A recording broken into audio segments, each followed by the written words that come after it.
Assalamualaikum warahmatullahi wabarakatuh. Perkenalkan, nama saya Noval Adityansyah, NIM 3012 5023. Saya kelas dari C125.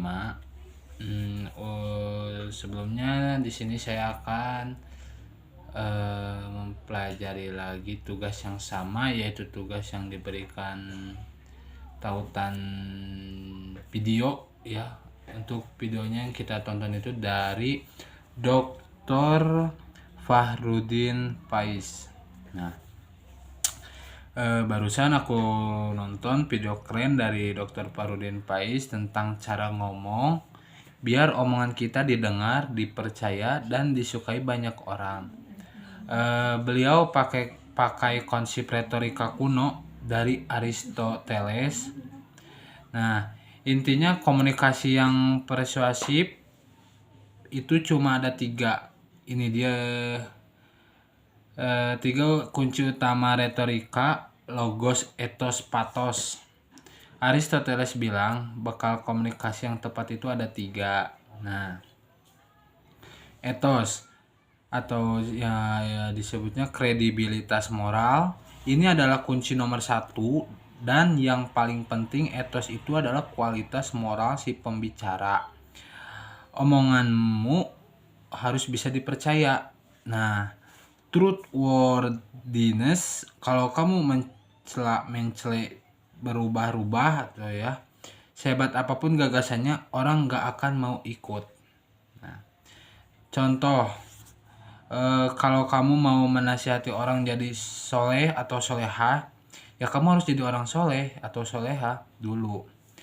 Nah, ada cerita tentang Mahatma Gandhi yang tidak mau menasihati anak untuk berhenti makan garam sebelum dia sendiri berhenti makan garam selama 2 minggu. Karena dia harus membangun etos dulu.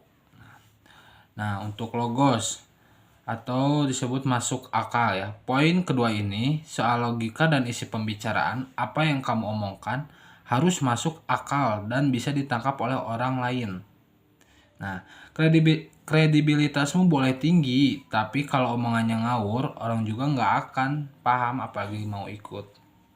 Nah, yang terakhir, patos atau emosi ya. Ini adalah soal keterlibatan emosi.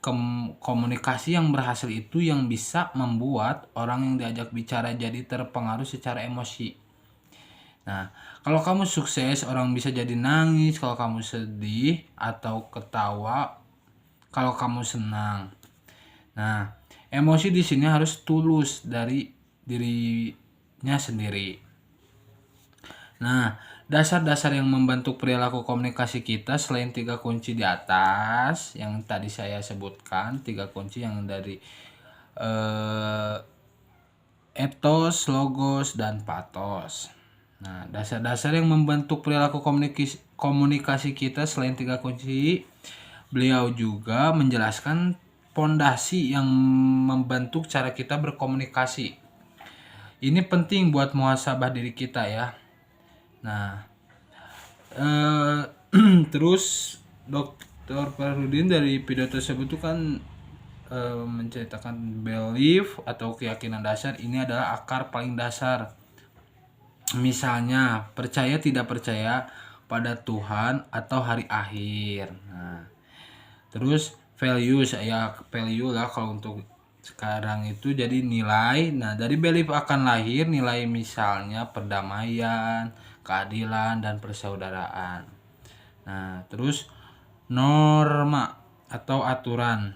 Nah, nilai diterjemahkan jadi norma atau aturan. Norma ini ada 3 level.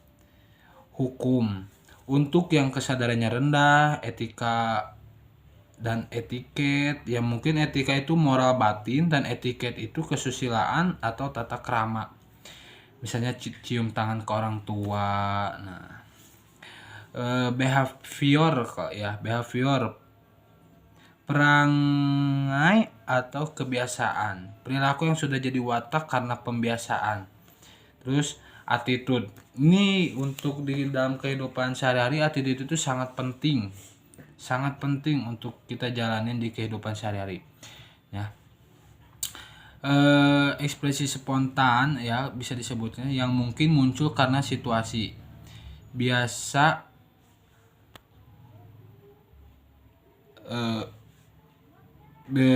bisa berbeda dari behavior kita. Nah, intinya kalau ada masalah dalam perilaku, komunikasi atau attitude atau behavior itu, kita harus lacak ke belakang ke sistem belief kita. Nah, isu-isu penting dalam etika komunikasi beliau juga menyinggung beberapa isu komunikasi yang sering jadi masalah di kehidupan sehari-hari.